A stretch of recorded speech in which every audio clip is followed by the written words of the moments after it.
most difficult topic has always been crowned by all your seniors. All their responses are the same. Which is the most difficult topic? They will say this topic, electromagnetic induction. Okay.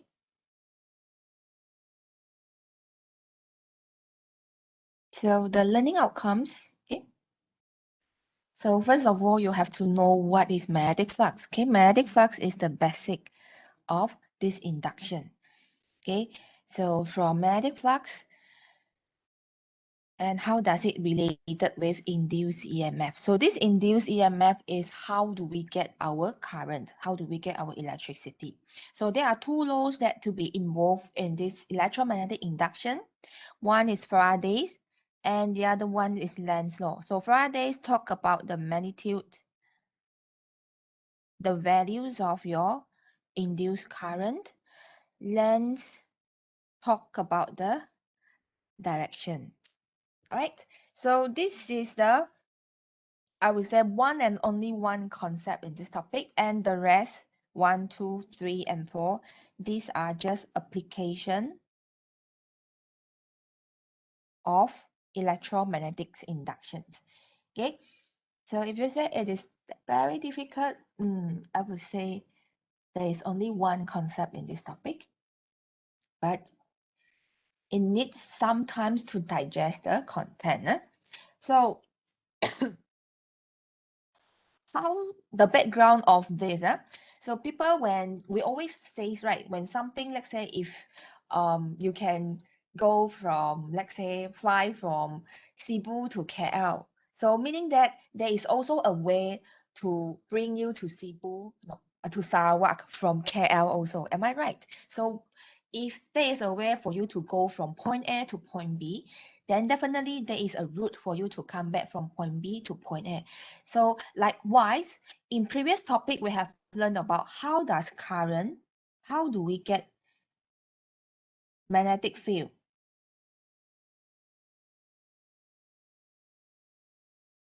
From current, am I right? So scientists, they are also looking for ways. Can I get current from magnetic field? Oh, so this is how the experiment was started. So when they try, so they discover that if only magnetic field, it won't help to generate any current. However, the conclusion that Faraday's draw was a changing current in X, or which means is a changing in magnetic field, will cause the current, will produce current. Okay, so meaning that from our previous topic, yes, there is current. When there is current, there is magnetic field. However, in order for us to get the current, the prerequisite or the requirement must be a change in the magnetic field that will produce current. So this is our one and only one concept in this topic. Changing magnetic field induces current. Okay? So, in fact, when it comes to changing magnetic field, there is one very important concept that you have to know. Okay,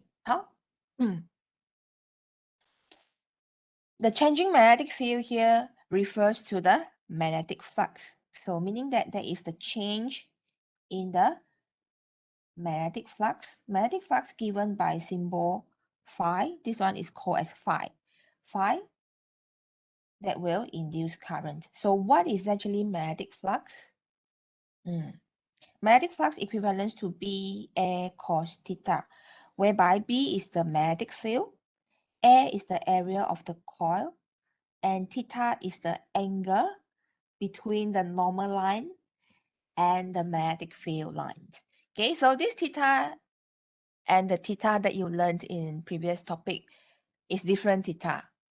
Okay, this theta, previous topic, in topic 8, your theta refers to the angle between current and magnetic field, or angle between velocity and magnetic field. Am I right? So in this topic, what is your theta? Theta is the angle between normal line and magnetic field. Okay, so these are the three factors that will affect the change in magnetic flux. And when there is a change in magnetic flux, this is when you will get current. So what is actually magnetic flux? So let's say if this is a region with magnetic field, which is going diagonally downward, the green color lines. Okay, so if without a coil there, so we call that this is a magnetic field. But when we want to say a density of magnetic field,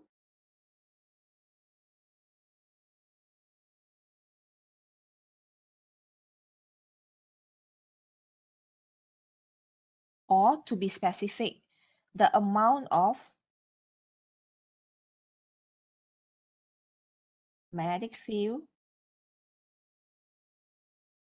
enclosed by an area A.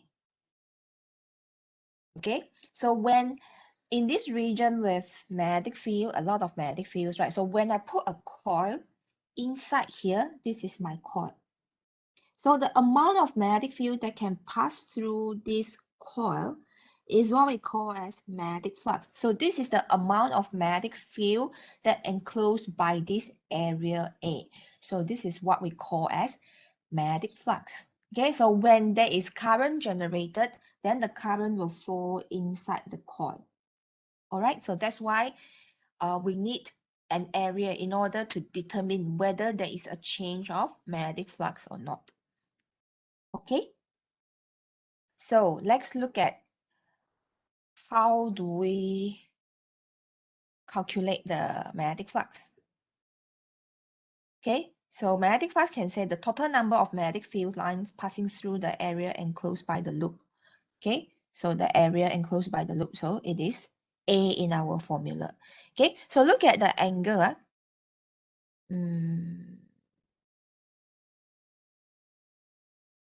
Okay, so in diagram 1, when our magnetic field is just going vertically downwards like this. So putting a coil here, the angle here will be equals to 0, okay?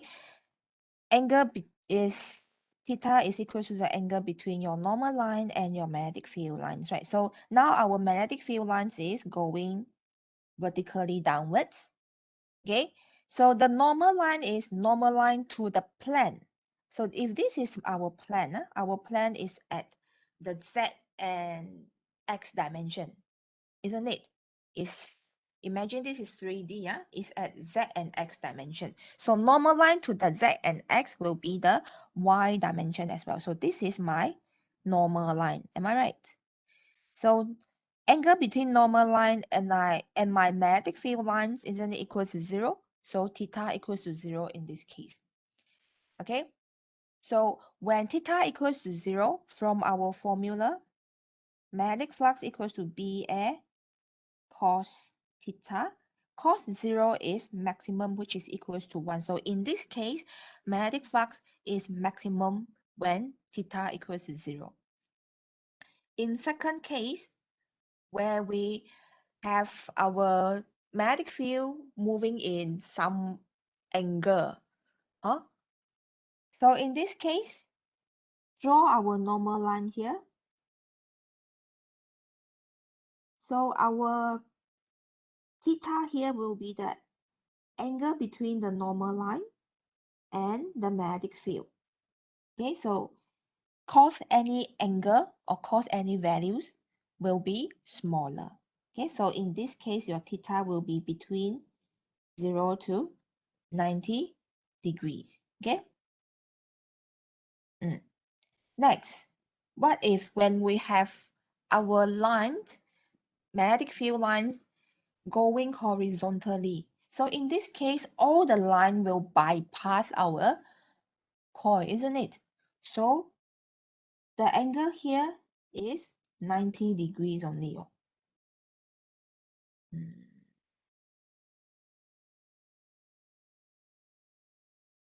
So angle here will be 90 degrees. So cos 90 equals to 0. Okay, so meaning that at this point, all the line bypass our coil. So no lines, no magnetic field lines actually pass through the coil. So in another way of imagination, you can imagine your coil as your let's say your container, and the magnetic field just like water flow. So if water flow is flowing vertically down like this, isn't it that will be the maximum amount of water that will pass through your coil? And in another case, if water is flowing down horizontally like this, and you still put your coil downright like this, so the water, part of the water will flow through, but part of the water will not flow through. So this is the time that you won't get maximum amount of water. So in this case, if now the water is flowing like this, and you put your container like this, so all the water will just bypass, it will not go through the coil. So that's why if theta is equals to 90, you will get 0 magnetic flux because no magnetic field passing through your coil. Okay, so that is about magnetic flux, the angle. So now let's see how can we do the calculation. So given the magnetic flux when area of the coil perpendicular to magnetic field strength is 7.5 times 10 to the power of -4 unit in Weber. So usually when it comes to magnetic flux, what I will do is I will encourage you all to draw the diagram for easier illustration. So let's have our magnetic field.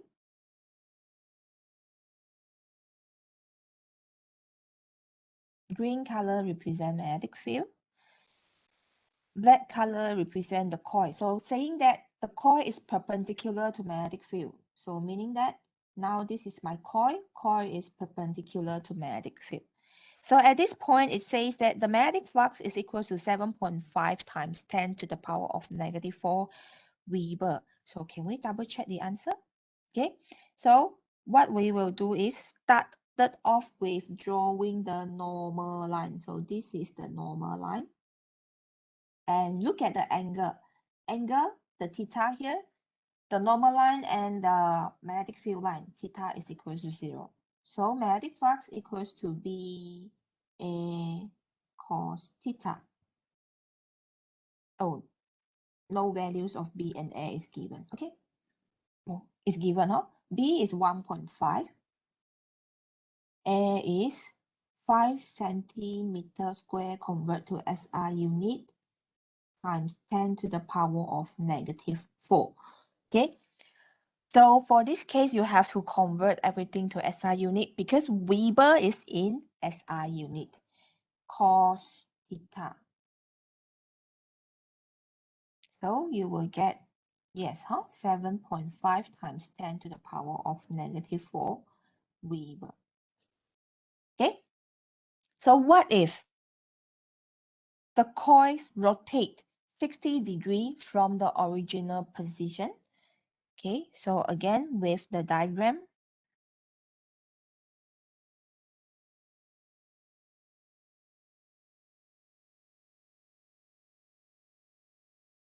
original position is here. So rotate 60 degree, become here. With this is 60 degrees. So how do we determine the angle? So again, start with normal line. Then find the angle between normal line and your magnetic field lines. Okay, so now it's time to use the technique of your trigonometry. So from here to here 60 and this is 90 degrees, isn't it? So this is 30 given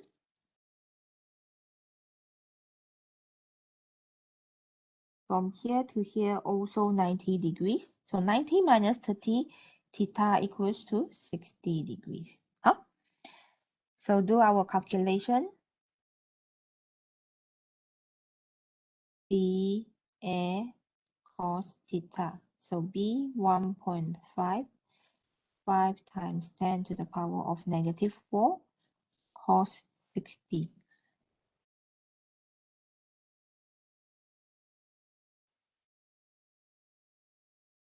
3.75 times 10 to the power of negative 4 Weber. All right, so I want you to use the same method with the diagram to look for 90 degrees and 180 degrees. So I will give you some time to log into this class point as class pointer with port of 32901.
Okay, so the Mandish, Faraday's mentioned about the rate of change, the magnitude of the induced EMF. Okay, so induced EMF is in the unit of voltage, okay, volts. So it says that it is proportional to the rate of change of magnetic flux. So when we said rate of change means something divided by time, just like what you have learned in chemistry, rate of reaction, right? So there will be delta concentration over delta T, something like this. So it has to be delta something over delta T. All right, so it is proportional to the rate. Okay, if the rate is constant, meaning that if the rate is constant, then your induced EMF is constant as well. Okay, so change in magnetic flux. So change in magnetic flux, if you expand this one, you will get delta BA cos theta. Am I right? Over delta T. Okay, so that is about the magnitude. And why do we have a negative here? Because this, again, does not affect your values, but it will only affect the direction. So how do we determine the direction? It is by Lenz's law. So what does Lenz say? It says a current produced by an induced EMF move in a direction so that its magnetic field opposes the original change in flux. Okay, so what does it mean? So it means from our Faraday's, we know that, or from our one and only one concept, we know that it is the change in magnetic flux that will induce EMF. Am I right? Okay, so from our topic 8, we also knows that whenever there is current, there is magnetic field. Am I right? So if induced current is being produced in the coil, so this induced current will produce magnetic field also, right? So we call this as induced magnetic field. Okay, so this is from our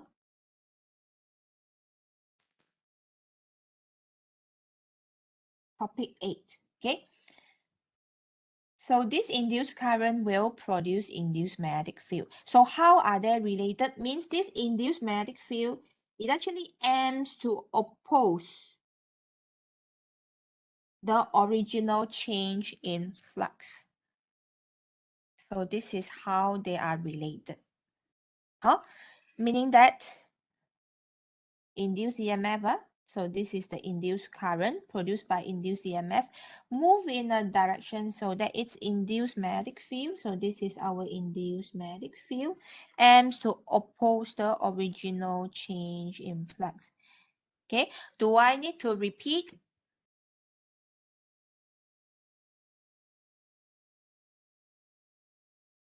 Yes, okay, so I repeat once.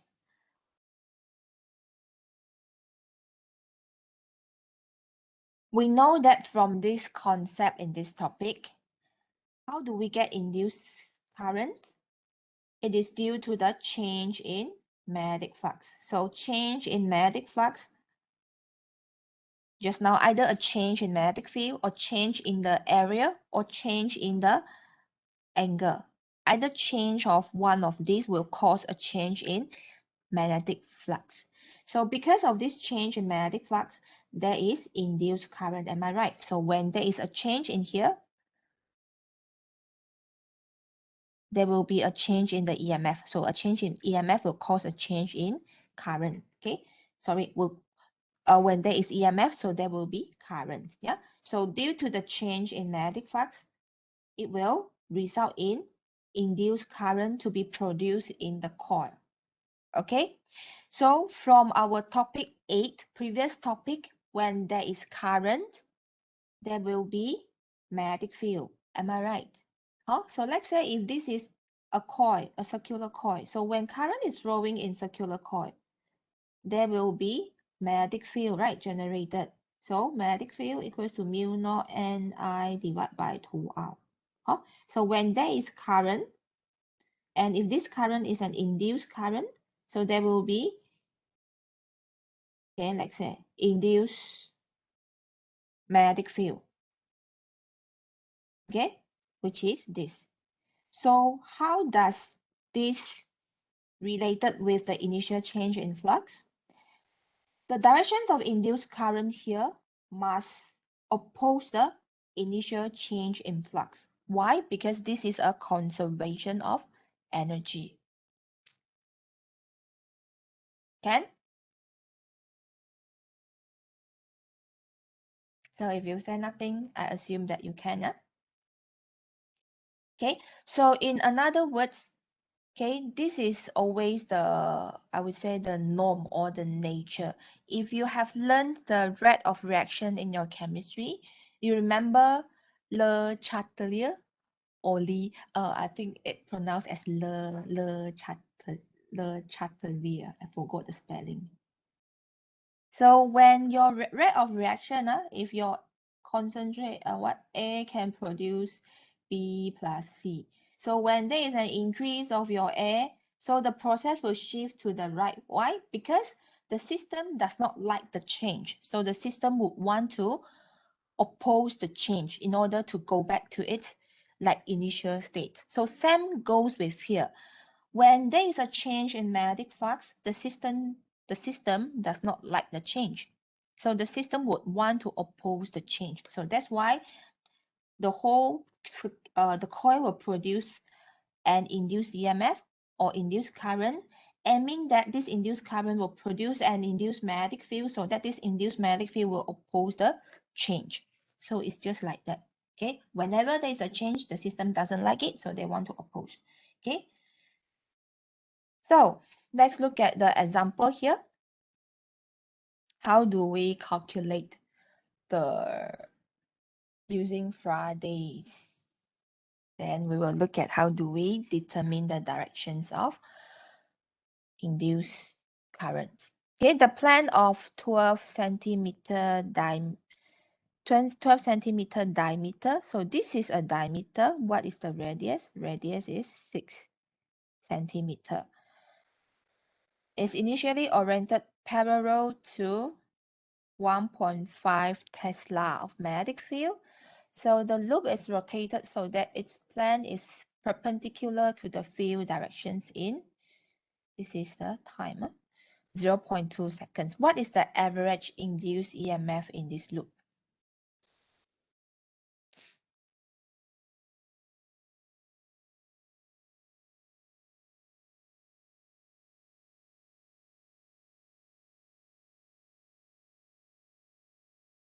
Okay, so this is the initial orientation of your coil. Then it is being rotated so that it is 90 degrees perpendicular to the electric field. So what is the average induced EMF? EMF, according to Faraday's law, equals to N times the change in flux over change in time. So expand the equation.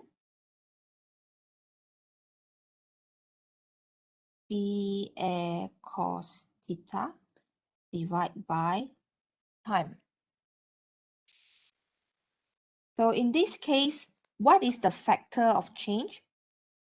B, A, or theta? Your magnetic field remains the same, area also the same. It is the theta, very good. So your factor of change is the theta. So usually in solving of mathematical equation, what we will do in order to simplify the equation, we will just take out the constant BA and remain the change after our theta over time. Okay, so when we have theta, it means the final minus initial. So plug in the values, how many turns we have. If the question does not mention about how many turns, so by default, n is equals to 1. So B is 1.5, area pi r squared. So r 0.06 square. Final minus initial, so cos. Final theta is 0. Initial theta, this is 90 degrees. Okay, so cos 0 minus cos 90 divided by change in time, which is 0.2. So we get 0.085 volts. All right. So since positive and negative only shows the direction, so you can present your final answer in the magnitude only 0.085. Okay, so if I ask you an extra question, what would be the directions of the induced current in this coil when the coil is being rotated from here to here? Okay, so we will come back this after we look at how the steps of solving, the steps of applying Lenz's law. So this is the experiment that they have done. So what they do is there is a coil here, and you drag the magnet with north pole near to the coil. Okay, so we have already know that magnetic field always coming out from north pole. So when you drag the north pole near to the coil, what will happen? Okay, so now this region,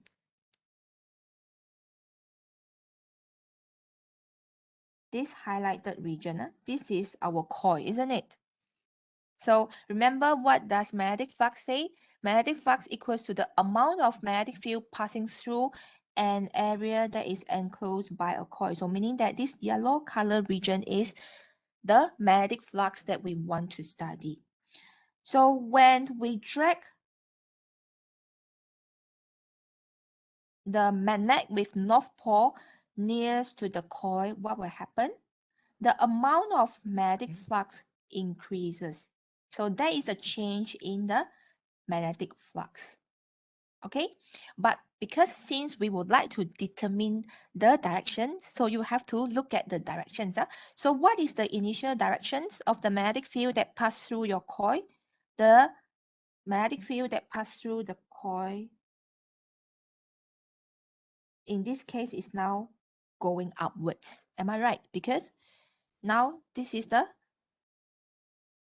directions of magnetic field coming out from the magnet, which is coming out from North Pole.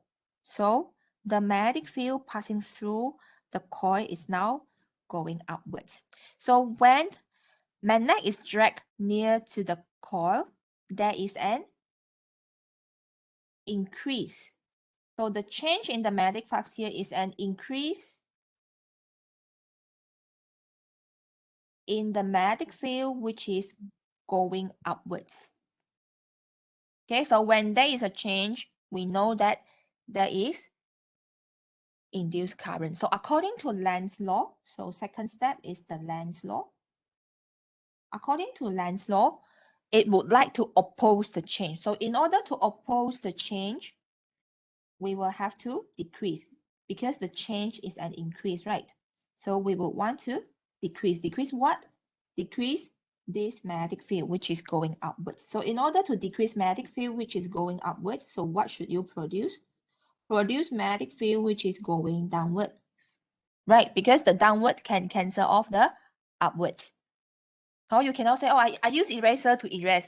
No, because that doesn't follow conservation of energy. So you need to create something to cancel off the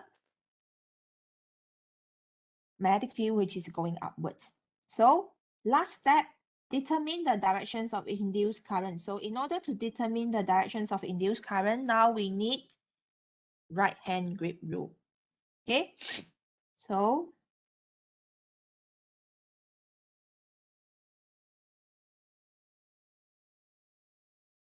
right hand grip rule. To get magnetic field which is going downwards, now from the top view,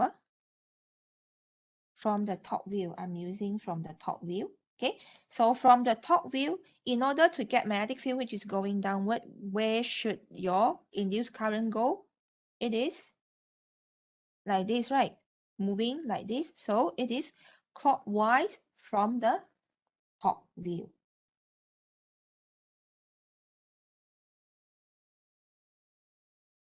Okay, so these are the 3 steps by using Lenz's law for us to determine the directions of the induced current.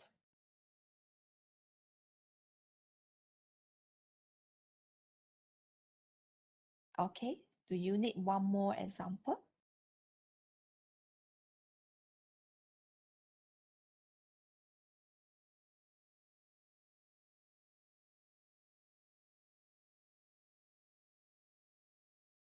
You need time to digest? Maybe, huh? You can get. Okay, so this is another example. So there are some questions on your pre-lecture activities. So I'm not sure whether you can get it or not, but I want you to change. This one is change this to South Pole. I think in the original notes it say it is North Pole, so change to South.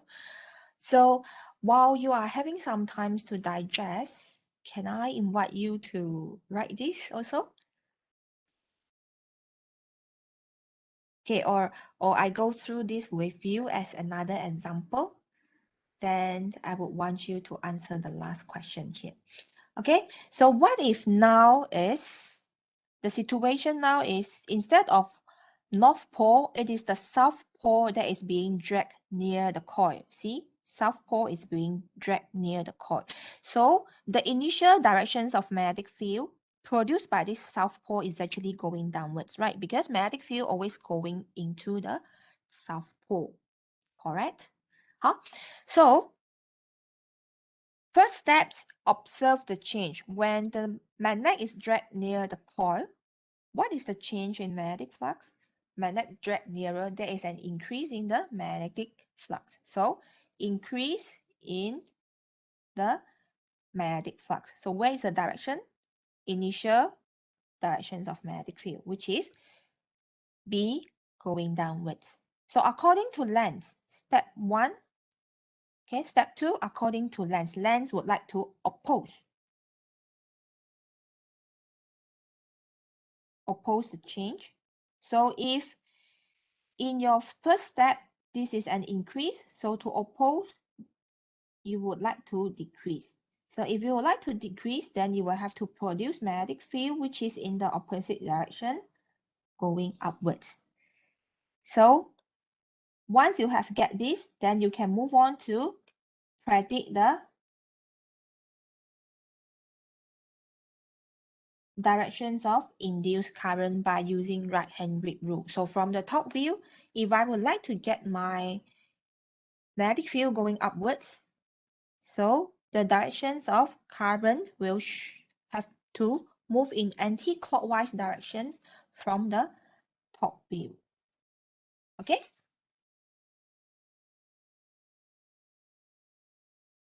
So I will give you some time to digest, and at the same time, I would like to invite you to write down according to the 3 steps of Lenz's law. When now the south pole of the magnet is dragged away, so it is dragged away. So drag away means the magnetic field strength become smaller and smaller. So your change will be a decrease. Okay, so I will give you times to try this while taking some rest. Huh? So I will see you 10 minutes after this. Yeah? So 12:22, 12:22.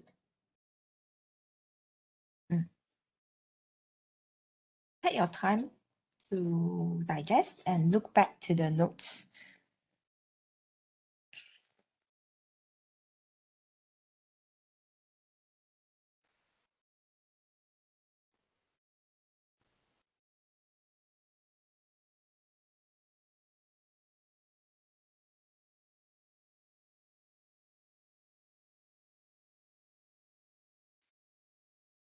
Painted, yeah? So at least I know like how much you have picked up already. So let's look at the one that I have received. So when south pole of magnet is dragged away from the coil, okay, so when it says south pole is dragged away, this is how does it look like? Oh, your magnet is initially at here, then after that it is being dragged away. So isn't it the amount of magnetic field initially is this much, but when it is being dragged away, isn't it the amount of magnetic field should decrease? So it shouldn't be increased. So means that there is a decrease in the magnetic field, which is going, the directions of magnetic field, which is going downwards. Okay, so if you're not sure what to write here, remember, determine what is the initial magnetic field. What is the direction of initial magnetic field? So in this case, since this is south pole, so magnetic field that pass through your coil, okay, pass through area, okay? So the initial magnetic field that pass through the area is going downwards. So this is the one that you should write down at here. Okay, so the change in magnetic flux, since magnet is away from the coil, so there will be a decrease. Okay, so decrease magnetic field, which is going downwards. So according to Lenz, so if here is a decrease, then this is where we would like to oppose. So oppose becoming increase. Increase what? Copy down the whole things also. So these two, they are the same. copy the whole things. And these two, remember, it has to oppose. So increase magnetic field, which is going downwards. Then finally, once you have determined what lens wants to do is to oppose, is to increase magnetic field, which is going downwards. So what you have to produce is corresponding to this one. So in order to increase magnetic field, which is going downwards, then you have to produce magnetic field, which is going downwards, because you would like to increase, so you produce more. Okay, so once you have determined what you would like to produce, then the last step, your induced current will corresponding to what you would like to produce by using right hand grid rule. So in order to produce magnetic field which is going downward, yes, you would like to produce induced current which is moving in clockwise directions. Okay?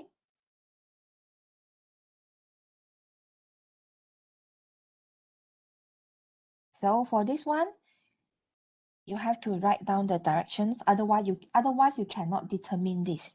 Okay? So yes, the change is a decrease. Decrease in what?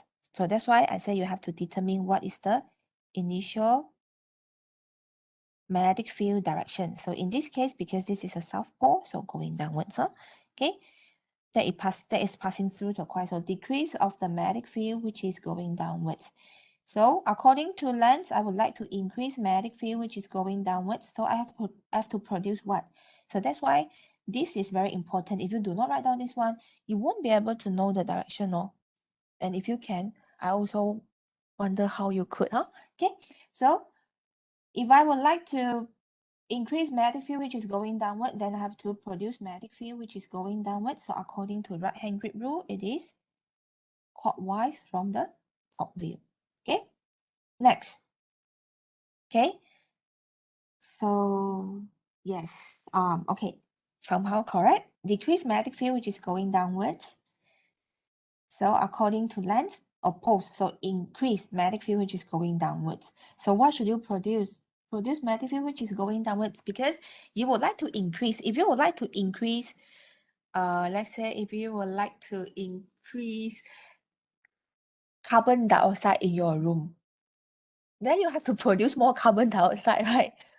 Cannot say like this, So if you like to increase something, if you like to increase the direction which is going downwards, okay, then you have to produce more direction which is going downwards. If you produce direction which is going upwards, then the upwards will further cancel off the downwards, so it doesn't serve your purpose. Okay, so the answer would be clockwise.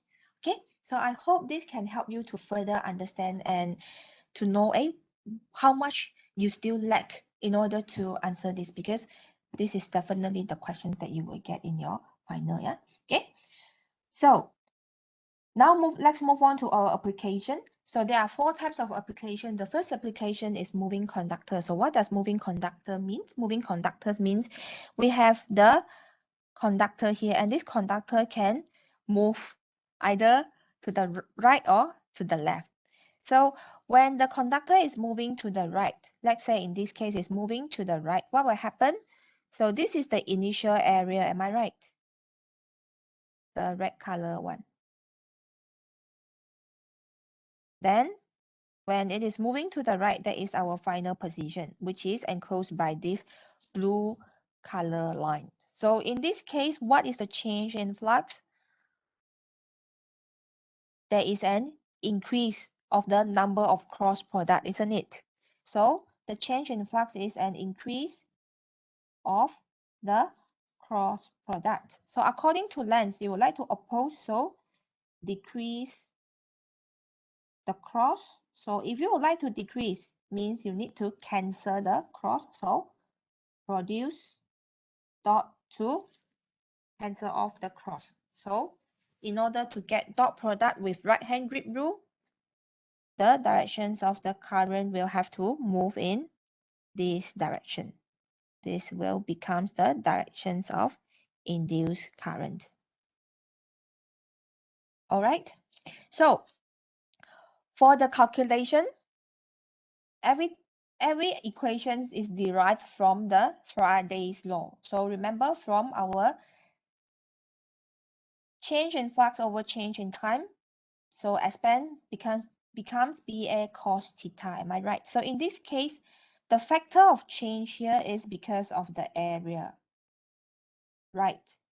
Because when your rod is being moved to the right, the area increases. So it is the change of the area that caused the change in flux. So area also equals to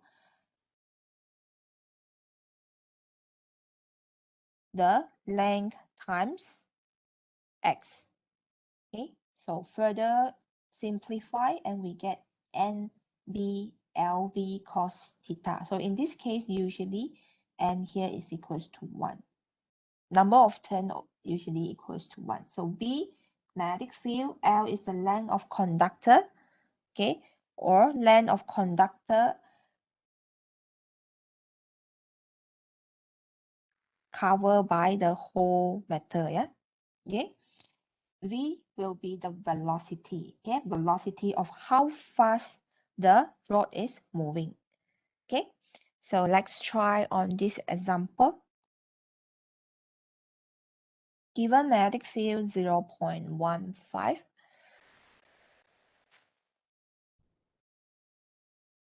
length is 40 millimeter, velocity 1.2.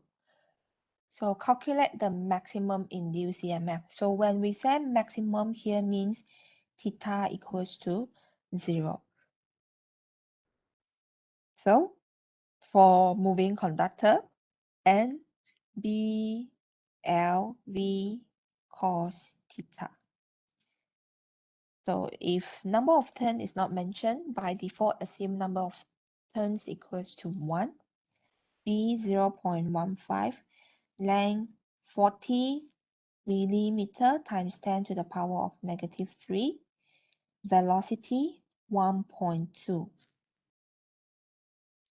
So 7.2 times 10 to the power of -3. You can choose to remove the negative sign because it only shows the direction. Now, look for the direction. What is the actual direction? From P going to Q or from Q going to P? So using the 3 steps, the first one, change in flux. So what does length say? And finally, the direction. So in this case, our initial directions of magnetic field is a dot product, yeah? So when the rod is moving to the right, so what is the change in flux? Definitely there is an increase. Increase of magnetic field, which is coming out from the page. So according to length, since there is an increase, so what I do is I would like to decrease this magnetic field, which is going into, the magnetic field, which is coming out from the screen. So what should I produce? So if I would like to decrease, then I have to cancel, right? So I have to produce magnetic field, which is going in the opposite direction, so the cross product. So from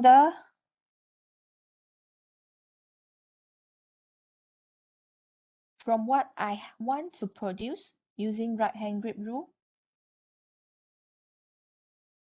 cross product into the page. So this is the direction of current, which is going clockwise. So this is the directions of current that has to produce in the coil. So it is moving from P to Q. Okay. Next, the second application, generator. So generator in this case, the factor of change here, not B, magnetic field remain the same because this is the magnetic field in between the two poles. So magnetic field remains the same, area remains the same, your coil, there is no change in the area. So what is the change factor? It is the angle that is changing. So the changing factor now is the angle. So change of cos theta over time. So theta here, as what we have learned before in simple harmonic motion, theta, if we write them in terms of time, is also equals to omega t. All right, so since this is a continuous change, so we will write them in the form of d over dt. Okay, so d over dt differentiation will give you negative sine omega t. So this is the final equation for generator. Okay, N stands for number of turn of the coil, B again magnetic field, A is the area of the coil, omega is the angular velocity. How fast does the coil turn? Sine omega t. So this omega t is actually the theta. Okay, so how do we determine the directions? You can check an example of the question or the sample in advanced practice problem in under your item 2. So how do we get our current from generator as sinusoidal graph? You can check on the sample of the question there. Okay. Next, the third application is inductor. Inductor, in another words, is actually a solenoid. Okay. Only inductor, or we say circular coil, will experience a change in magnetic flux when there is a change in current. Why? Because inductor, the center of your solenoid here. Okay, this is where you could study the magnetic flux. Remember, magnetic flux must be enclosed by an area, right? So the center area of your solenoid is where the magnetic flux is. All right. So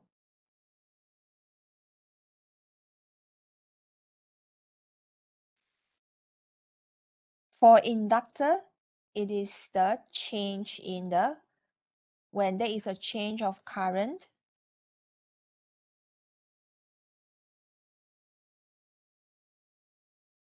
when there is a change of current coming out from the power supply or coming out from the voltage. When there is a change of current coming out from the voltage passing through your inductor, there will be a change in magnetic field. Right. So the change in magnetic field here will eventually cause the change in magnetic flux. So this change in magnetic flux will induce current, which is again coming out from your inductor to oppose the change. So that's why in our formula, from our Faraday's law, B A cos theta. So it is the change in the B that will cause the change in flux, right? So this change in B again, because these values of B is the magnetic field generated by the solenoid, right? So we will plug in the equation of solenoid. Mu naught N I divided by L. So once we plug in, then simplify, and we will get the values of our inductance.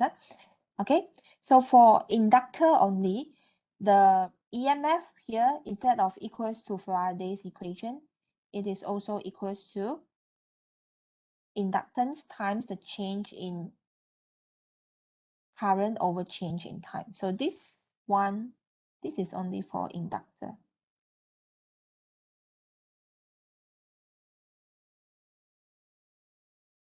Okay, this is only for inductor, and Faraday is for all types of application, no?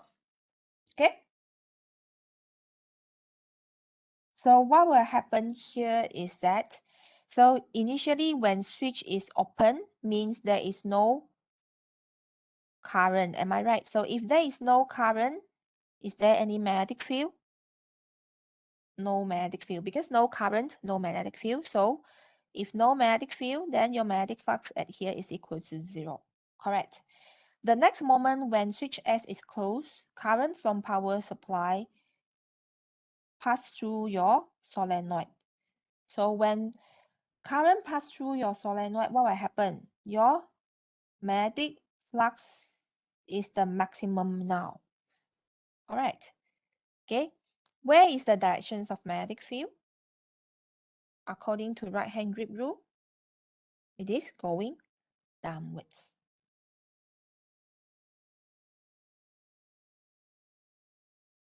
So right hand grip rule says now your magnetic field is going downwards. Yeah? Okay, so from initial to final, compare these two. Is there a change in flux?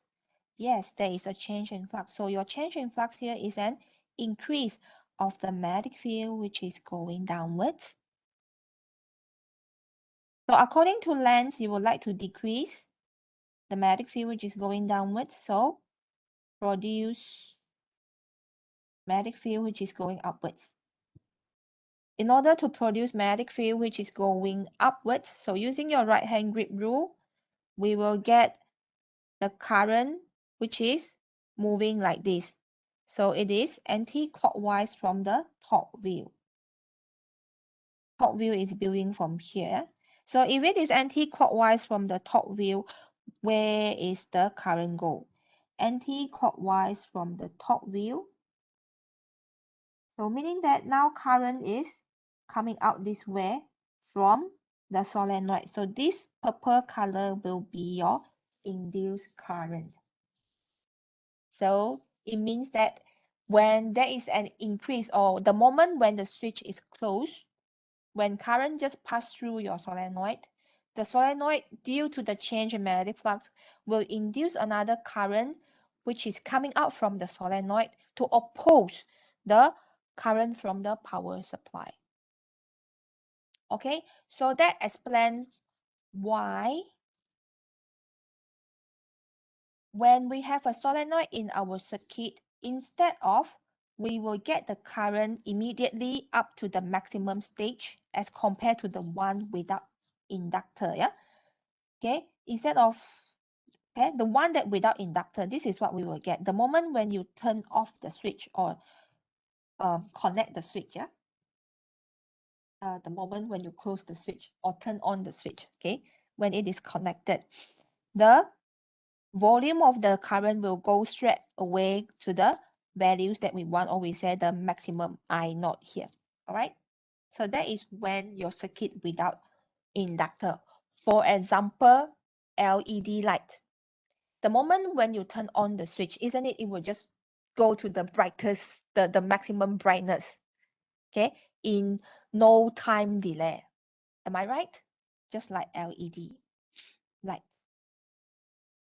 However, if your circuit is with inductor, instead of you get the full brightness immediately, you will discover that the light is slowly growing until for some times before it comes to a maximum brightness. So the example here would be your, let's say, computer screen or your laptop screen, because this is a more complicated circuit. So usually when you turn on, you won't see immediately it go to the full brightness. Instead, it will slowly, just like the princess slowly woke out from behind the curtain, right? So it will become brighter and brighter slowly. So why? Because of the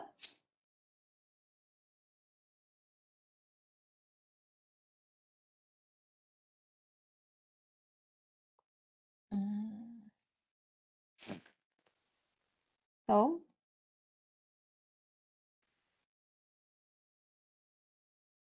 okay, the time delay here, yeah, and now the time delay here is because of the induced EMF, which is moving in the opposite directions. Okay, so this one is because now the induced current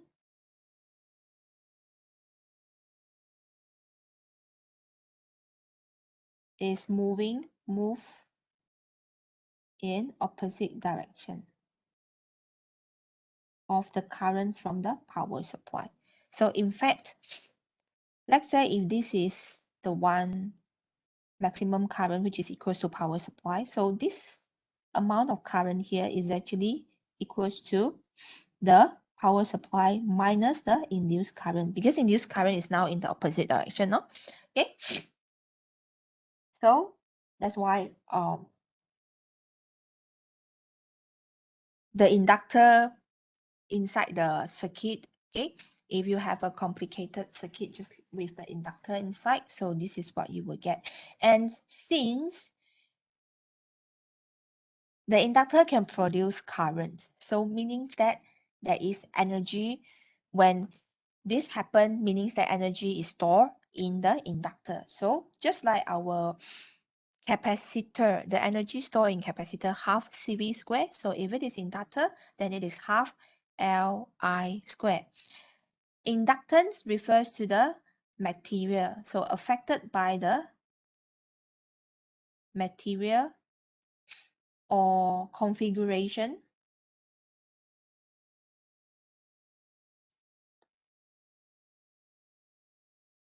of the solenoid times with the factor that affecting it, which is the current. Okay, half Li squared, and the SI unit for inductance is Henry. Okay, so what will happen if now the switch from a circuit with current passing through at the moment when the switch is open? So meaning that from maximum magnetic flux, the change is from maximum magnetic flux becomes 0. Okay, so what is the change in flux here? It will be a decrease in the magnetic flux, which is going downwards, yeah? Because when current is passing through your coil from power supply, the directions of magnetic field is going downwards. So according to length, to oppose, then I have to increase magnetic field, which is going downwards.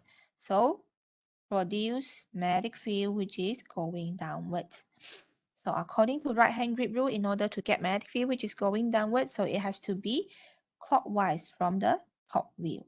So what will happen is, the moment when your switch is open, so when there is no power supply due to this induced current, so induced current going clockwise from the top view, so clockwise from top view, so meaning that the induced current will be produced from the inductor or from the solenoid moving in this direction, which is the same as the directions of the power supply.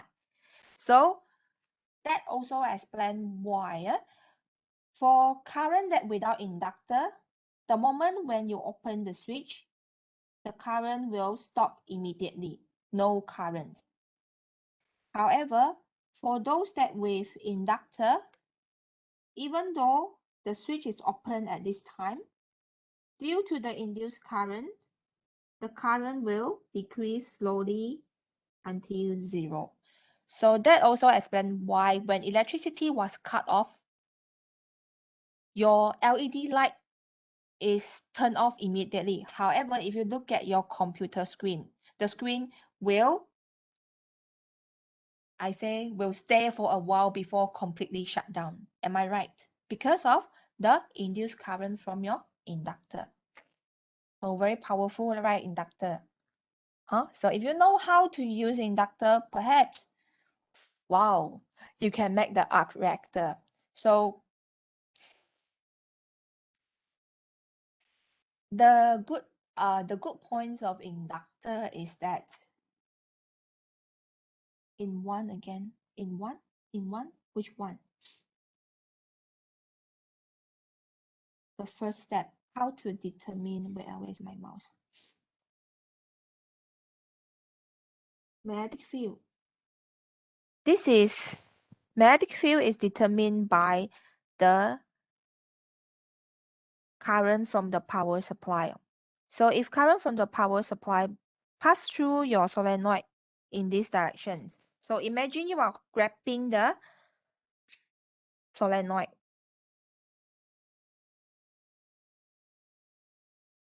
Guess here. Now it is when power supply pass through your solenoid, from the top view, isn't it moving in clockwise direction? So imagine holding the solenoid like this. So where is the directions of the magnetic field? Isn't it going downwards? Oh, that is the initial magnetic field. Okay.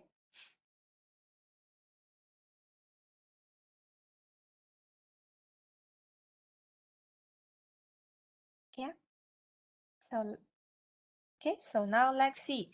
Oh, so if you know how to use the solenoid in order to store energy and also to generate electricity, yeah, you can actually top out a lot of solenoid and make the arc reactor. Yeah. So this is the secret blueprint of his arc reactor, of Tony Stark's arc reactor. And from there we roughly estimate. Yeah. So according to the script in his first Iron Man movie, it says that the arc reactor can generate up to 3 gigajoules per second of energy. Okay, so from the blueprint, we assume that there are a total of 10 inductors in the arc reactor, and each inductor has 5,000 number of turns. Okay, so roughly the size of each inductor is 3.5 millimeter times 7 millimeter. So let's see how much current that can be generated by his arc reactor. All right. So given that the total energy is 3 gigajoule per second. So 10 inductor, each of them with 5,000 number of turn. So the size, diameter 3.5 millimeter. So meaning that now radius is 1.7 millimeter, which is very small. Length of the inductor is 7 millimeter. Okay, so we have energy, we have all this information, so this can help us to find what is the values of inductance. So we can find the current. So inductance, mu naught n square A over L. So mu naught is a constant 4 pi times 10 to the power of negative 7. Number of turn 5,000. Area pi r square. So pi times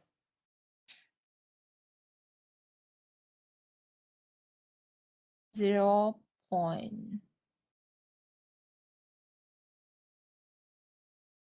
This is 1.75.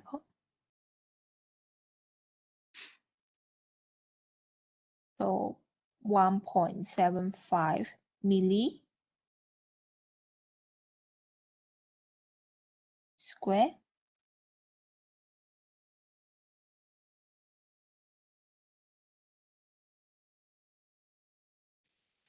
divided by the length, which is 7 milli square. So the values of inductance 0.0432 Henry. So the total energy, okay, energy of inductors given by half Li square, right? So the total energy, we have 10, so 10 times half Li square. Given 3 giga, so 3 times 10 to the power of 9 joule per second. 10 times half 0.0432 I squared. So the values of I here is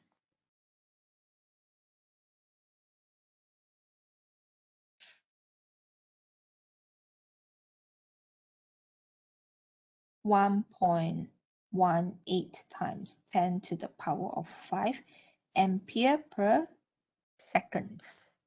So this is a huge current that can be generated, huh? Okay, so that's why, that also explains why until today, we still haven't had someone who actually invented the arc reactor. This arc reactor only in the movie, in the sci-fi movie. So it hasn't really come to realistic yet. Okay. The current here is too huge. 1 ampere can use to kill an elephant. No? So imagine if you have 1.18 times 10 to the power of 5 ampere. Okay, even though if you can stand the current, but this huge amount of current will definitely produce a lot of heat and will burn the whole Iron Man suit. Huh? Okay. So I show the questions to you. Maybe in the future, one of you will successfully design the Iron Man suit. Who knows? Okay. So when you get to design, please inform me.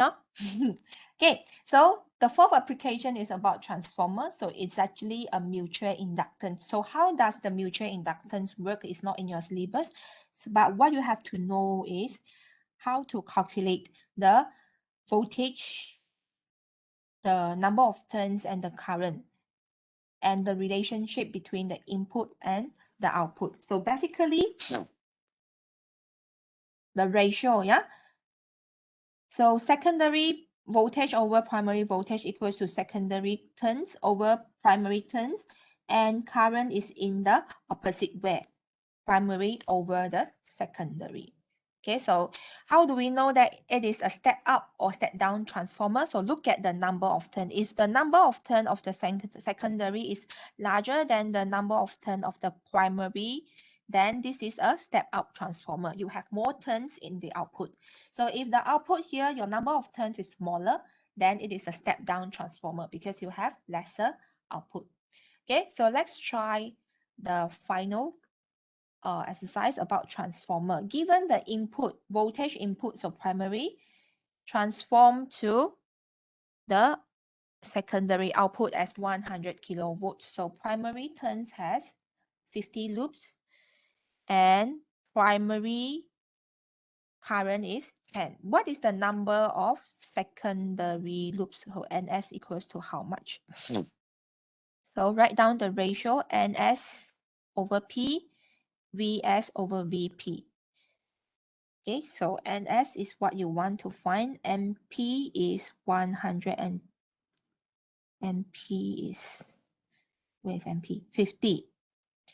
VS 100 kilo. VP is 120. So solve this, NS 41667, or roughly equals to 42,000 turn. Okay, so question 2, what is the IS?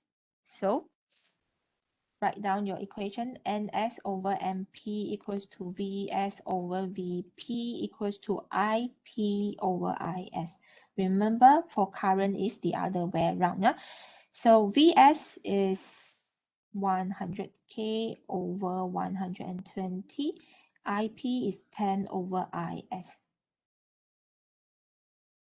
So you get 0.012 ampere. Okay? So for transformer is quite easy and quite direct. Okay? Any question about today's topic? The hardest part will be the lens, but once you have mastered the lens, nothing can stop you. Oh, what doesn't kill you make you stronger. Wow. So after this topic, you become stronger and stronger. All right. So if no more questions from you, then where's the chat? Okay, if no question from you, then that's all for today. Thank you for your time. And tomorrow we will be having our tutorial workshop for topic 9. Okay, bye-bye.